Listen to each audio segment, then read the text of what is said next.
huligani neće to da spreče, onda će narod da spreče.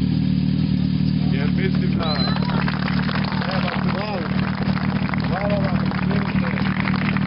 Samo me je to potreslo. Ali znajte jedno, pravda je uvek iza zakona. Pravda je uvek iza zakona.